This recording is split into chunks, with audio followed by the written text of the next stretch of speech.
Dumping ग्राउंडचा प्रश्न पुन्हा एकदा ऐरणीवर आला असून या ठिकाणी कचऱ्याचे मोठे मोठे ढीग असल्याने तेथील स्थानिक शिवसेना नगरसेवकांनी डम्पिंग ग्राउंडवरती रिकामा करण्यात येणाऱ्या गाड्या अडवल्या। यावेळी शिवसेना सचिव माजी नगरसेवक राम रेपाळे, माजी नगरसेवक एकनाथ भोईर, माजी नगरसेवक प्रकाश शिंदे, इतर पदाधिकारी शिवसैनिक यांच्या उपस्थितीमध्ये त्या परत पाठवल्या असून ज्या ज्या प्रभाग समितींचा कचरा आहे तो त्या प्रभाग समितीमध्ये टाकण्याचं आम्हाला आश्वासन दिलं होतं। तरी सुद्धा आमच्याच प्रभागांमध्ये सगळ्या ठाणे महानगरपालिकेचा कचरा आणून टाकता आणि स्थानिक नागरिकांना नाहक त्रास याचा सहन करावा लागतोय। त्यामुळे आता हा कचरा आम्ही येथे टाकून देणार नाही, फक्त आमच्या वागळे प्रभाग समितीमधील कचरा आम्ही या ठिकाणी डंप करू। ते देखील 2 दिवसांमध्ये कचरा तिकडे हटवला गेला पाहिजे। या ठिकाणी कचरा टाकणाऱ्या कामगारांनी देखील यावेळी आम्हाला कोणत्याही प्रकारचे संरक्षक मास्क किंवा गमबूट मिळत नाहीत। त्याचप्रमाणे येथे वारंवार फवारणी देखील होत नाही असं त्यांनी माध्यमांशी बोलताना सांगितलंय। तर शिवसेना सचिव राम रेपाळे यांनी ज्या ठिकाणी ठाणे महानगरपालिका सगळा कचरा टाकला त्या डम्पिंग स्टेशनवर जाणारा रस्ता खराब झालेले सध्या 2 दिवस तरी कचरा येथे राहणार असल्याचे आयुक्त यांनी फोनवर चर्चा केल्यानंतर सांगितले आहे।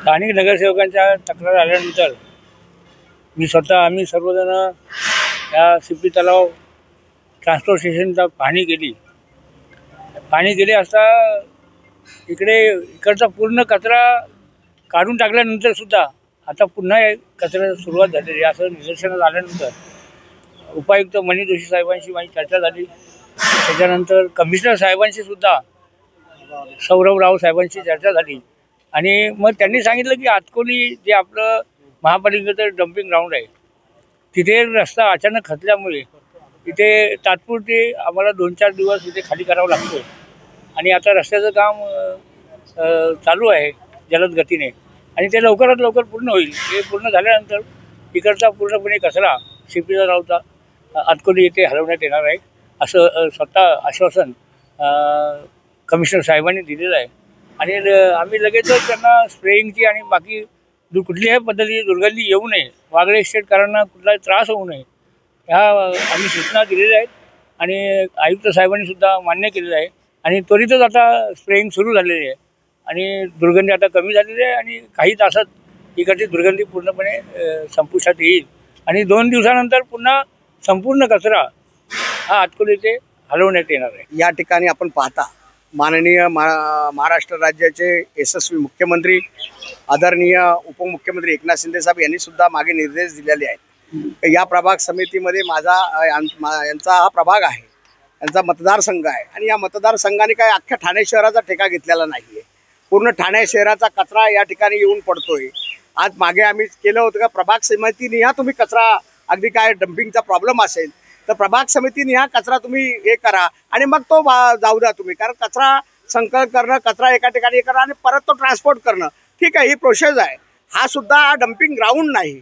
या ठिकाणी तुम्ही पाहत असाल तर या ठिकाणी आता डम्पिंग ग्राउंडचं याला स्वरूप आलेलं आहे आणि या ठिकाणी हे सर्व कर्मचारी सुद्धा आहेत, त्यांच्यासुद्धा आपण हे घ्या की या ठिकाणी फवारणी होत नाही, या ठिकाणी कुठल्या प्रकारच्या सुविधा नाही।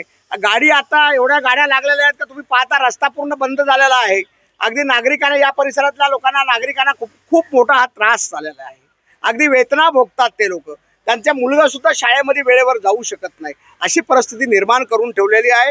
आणि यापूर्वी सुद्धा आम्ही या संदर्भात वारंवार सांगितलेलं आहे की बाबा रे तुम्ही या अशा प्रकारच्या ह्या घटना इथे घडतात आणि या मागे सुद्धा तुम्ही पाहिलं का एक पोकलन खाली एक लेडीज गेली तरी या कर्मचाऱ्यांना कळलं नाही। हे ठेकेदारांची मजुरी आहे।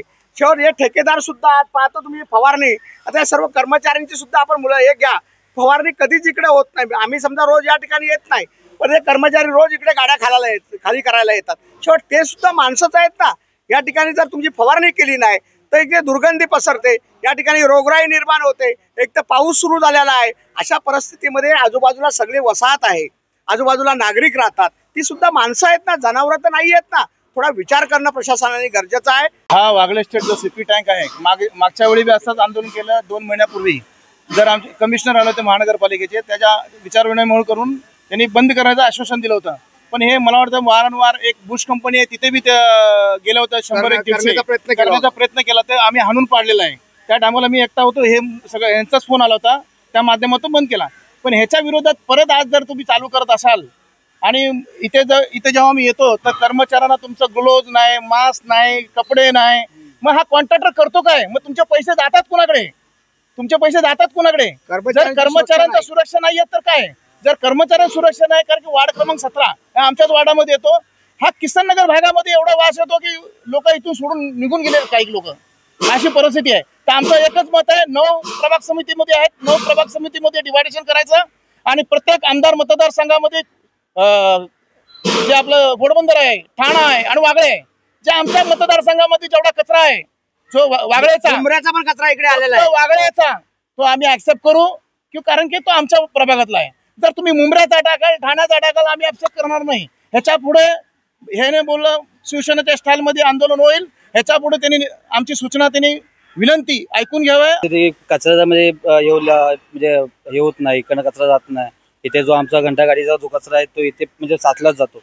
मग आता आमची ड्युटी 2 वाजेपर्यंत असते, आम्ही 5, 6, 6 वाजेपर्यंत आम्ही काम करतो. नाही कुठल्या गोष्टीची म्हणजे आता स्वच्छता अशी नाही ना, आम्हाला सुद्धा नाही ना, आमच्या कामगारांना, कुठल्याच कामगारांना नाही.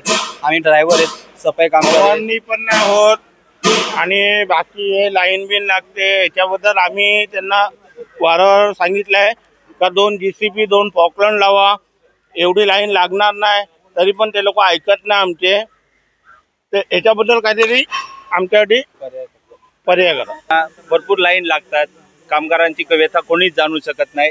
वारंवार आम्ही लोक इथे सांगून की बाबा आम्हा लोकांना लवकर खाली करून आम्हा लोकांना मोकळे करा, तरी पण इथे लाईन लावतात.